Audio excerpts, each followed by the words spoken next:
नमस्ते सभी को। मैं नीलम अग्रवाल अपने चैनल वैदिक वास्तु में अपने दोस्तों का स्वागत करती हूँ। मैं हूँ एक एस्ट्रोलॉजर और मैं हूँ एक आयुर्वेदिक प्रैक्टिशनर। आज बात करते हैं हम पितृ दोष के बारे में। कुंडली में ऐसे बहुत सारे ग्रह होते हैं जो हमें अच्छे और बुरे इफेक्ट देते हैं। कुंडली में ऐसे बहुत सारे हाउसेस हैं जिसमें अगर वो ग्रह बैठ जाए, अगर अच्छा बैठ जाए बुरे घर में जाके तो, और बुरे प्लैनेट के साथ बैठ जाए तो उसके इफेक्ट्स बहुत नेगेटिव हो जाते हैं। तो ऐसे ही हमारे पितरों का घर होता है नौवां घर। अगर नौवां घर हमारा है ना बैड प्लैनेट के साथ एफ्लिक्टेड होगा या बैड प्लैनेट्स वहाँ बैठे होंगे या वो घर किसी की ऐसे बैड प्लैनेट की दृष्टि में होगा तो उसके बहुत ज़्यादा इफेक्ट्स हमें लाइफ में देखने को मिलते हैं। जैसे किसी अच्छे काम का ना होना, बार बार काम का रुक जाना, घर में खुशियों का ना आना, घर में खुशियों के आते आते रुक जाना, कोई ना कोई ऐसी दुर्घटना हो जाना जो एक्सपेक्टेड ना हो। सो ये सब चीज़ें हमारे पितरों की तरफ से पितृदोष का कारक कहलाता है। तो इसके लिए हम क्या करें? बहुत सारे लोग कंफ्यूज है। कभी किसी पंडित के पास जाते हैं, कभी किसी एस्ट्रोलॉजर के पास जाते हैं, है ना। बहुत सारी चीज़ें इसमें लोग बहुत सारी चीज़ें बोलते हैं, तो मैं उसमें कमेंट नहीं करूँगी। लेकिन अगर आपको लगता है कि आपका राहु किसी भी घर में है ना, सो आप गंगा स्नान करें, है ना। अगर आपको लगता है कि आपको प्रॉब्लम आ रही है मून और केतु की, आप गंगा स्नान करें। अगर आपको लगता है कि आपको प्रॉब्लम आ रही है शनि, मून और केतु की, तो आप गंगा स्नान करें। अगर आपको लगता है कि आपको प्रॉब्लम आ रही है केतु के होने से, क्योंकि केतु इज द कारका ऑफ क्या बोलेंगे उसको, डीलिंक, है ना, चीज़ों को अलग करवाता है। लेकिन हमें केतु चीज़ों का ब्रिजिंग का काम भी करता है।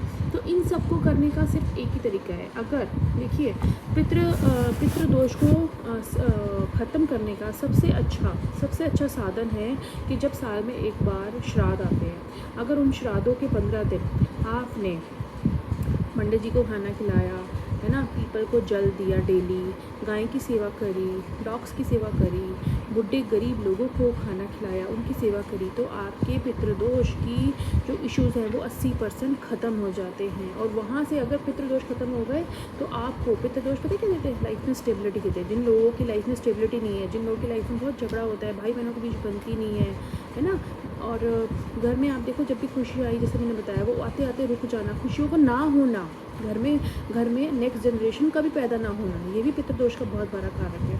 तो ये कुछ चीज़ें हैं, है ना। तो जैसे मैंने आपको बताया, अगर आपकी कुंडली में राहु किसी भी घर में हो, है ना, तो अगर आप गंगा बाथ करेंगे, मतलब गंगा घाट पे जाके अगर आप 7 दिन लगातार गंगा स्नान करेंगे तो पितृदोष से आपको मुक्ति मिलेगी। ये काम आपको थर्सडे या मंडे से शुरू करना है।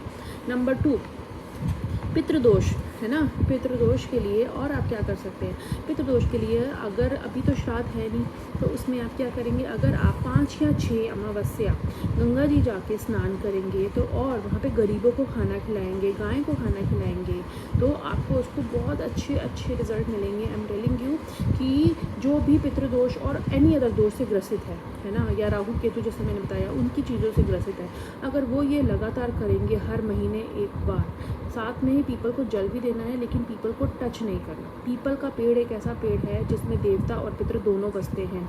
और आप देखेंगे लगातार अगर आपने 5-6 बार हर महीने लगातार अगर आपने ये प्रोसेस करा, है ना, तो आपको खुद ही या तो वो ड्रीम में आके सपोर्ट करेंगे या आप खुद देखेंगे आपके काम बनने लग गए। तो this is the simplest way, है ना, simplest way of removing the obstacles of pitradosh of the kundli, है ना। तो मुझे लगता है कि सबको ये ज़रूर करना चाहिए। मैं गंगा जी इसलिए बोल रही हूँ क्योंकि वो मेरे घर के नियर बाय है। जो भी होली प्लेस हो आपके घर के नियर बाय, है ना, चाहे आप अमृतसर गोल्डन टेम्पल में जाके नहा सकते हैं, आप बनारस जा सकते हैं, आप काशी जा सकते हैं, कोई भी होली टेम्पल जो आपके घर के पास हो आप वहाँ जाइए होली टेम्पल में, वहाँ रिवर में बात करिए।